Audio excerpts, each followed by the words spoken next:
ఇప్పుడు చైనా సుజో సిటీలో ఉన్నాం. ఇది మెయిన్ రోడ్లో ఉన్నాం. ఇప్పుడు మెయిన్ రోడ్లో ఉన్న ప్లాట్ఫామ్ ఇది. ప్లాట్ఫామ్ మీద ప్లాంటేషన్ చేసి ఉంది. ప్లాంటేషన్ ట్రీస్ ఎలా ఉన్నాయి చూడండి. ఈ ట్రీస్కి హెవీ విండ్స్ వచ్చినప్పుడు ఇవి పడిపోకుండా ఉండడానికి ప్రొటెక్టివ్గా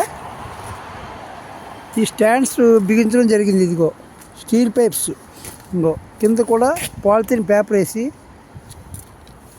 ఇగో దీనికి వెదర్ నుంచి ప్రొటెక్ట్ చేయడానికి గ్రాస్ చుట్టూరు గ్రాస్ ఎండుగడ్డి తాడు కింద తయారు చేసి చుట్టపెట్టి వాటర్ అబ్జర్వ్ చేయడానికి లైట్గా ఇంకో పాలిథిన్ కవర్స్తో ఫిక్స్ చేశారు. ఇదిగో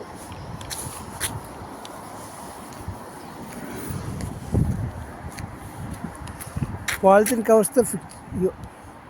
ఇవి గడ్డితో చెట్టుకి చుట్టూరు క్లాత్ కట్టి, అంటే ఈ క్లైమేట్కి పాడవకుండా క్లాత్ కట్టి ఆ క్లాత్ మీద మళ్ళీ గడ్డి చుట్టి దీన్ని పడిపోకుండా ఉండడానికి ఫ్రేమ్స్ వేసారు.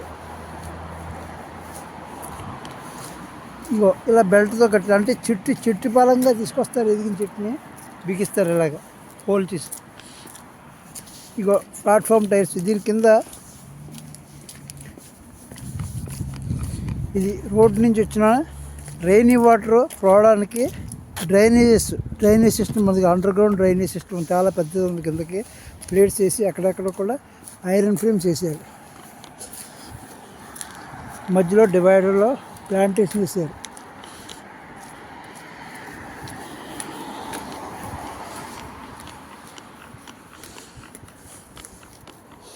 ఇది 2 వీలర్స్ 4 వీలర్ వెళ్ళడానికి.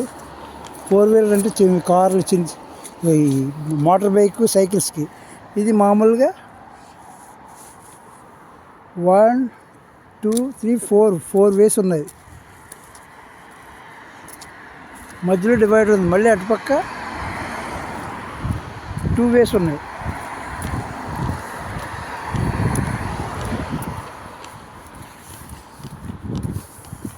ఇది ఈ రైనీ వాటర్ ప్రొటెక్టివ్గా రైనీ వాటర్ ఇందులోకి జారిన తర్వాత ఇవి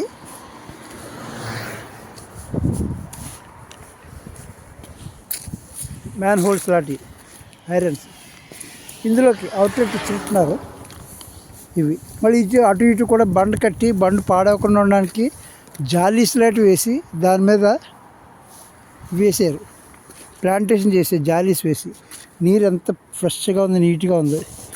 ఇదే మనకైతే మరి కాకినాడ సిటీని ఉద్దేశించి నేను చెప్తున్నాను. కాకినాడ సామర్లకోట రోడ్లో ఉన్న అగ్రికల్చర్ కెనాల్, అది న్యాచురల్ రిసోర్సెస్. దాన్ని ఎంతలా ప్రొటెక్ట్ చేయాలో కనీసం మినిమం నాలెడ్జ్ లేకుండా ఇరిగేషన్ డిపార్ట్మెంట్ ఉంది, పబ్లిక్ కూడా అదే ప్రాసెస్లో ఉన్నారు, మున్సిపల్ అడ్మినిస్ట్రేషన్ ఉంది, చాలా అతిపెద్ద పంచాయతీ అడ్మినిస్ట్రేషన్ ఉంది.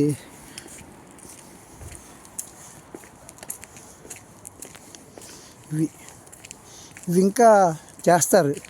అందుగురించి ఇంకా ఓపెన్గా ఉన్నాయి. ఇవి అలా చేస్తారు. అది మట్టి తీసి ఫ్రేమ్స్ చేస్తారన్నమాట. అది అటుపక్క ఒలింపిక్ స్టేడియంలో లోపలికి ఎంట్రీ, ఇండోర్ ఎరీనా. ఇంకా ఈవినింగ్ ఇలాగ వచ్చి కూర్చుని ఇలాగా కొంచెం మళ్ళీ మట్టి కొట్టుకుపోకుండా ఉండడానికి ప్రొటెక్టివ్గా ఇంకో క్లాత్ కూడా వేయడం జరిగింది, మట్టి కొట్టుకుపోకుండా ఉండడానికి. ఇదిగో ఇందులోంచి వాటర్, హెవీ వాటర్ అంతే, ఇది నిండిపోకుండా ఉండడానికి ఇక్కడ మళ్ళీ పైప్ లైన్ కూడా ఇవ్వడం జరిగింది. ఇక పైప్ నుంచి వాటర్ అండర్ గ్రౌండ్లోకి వెళ్తుంది అనుకుంటాం. మరి ఇక ప్రతి చోట కూడా అలాగా పైపులు ఇచ్చారు. ఒక ప్లాట్ఫామ్ మధ్యలో కూడా అలా పైపులు ఇచ్చారు. అదిగో పైపులు ఇచ్చారు.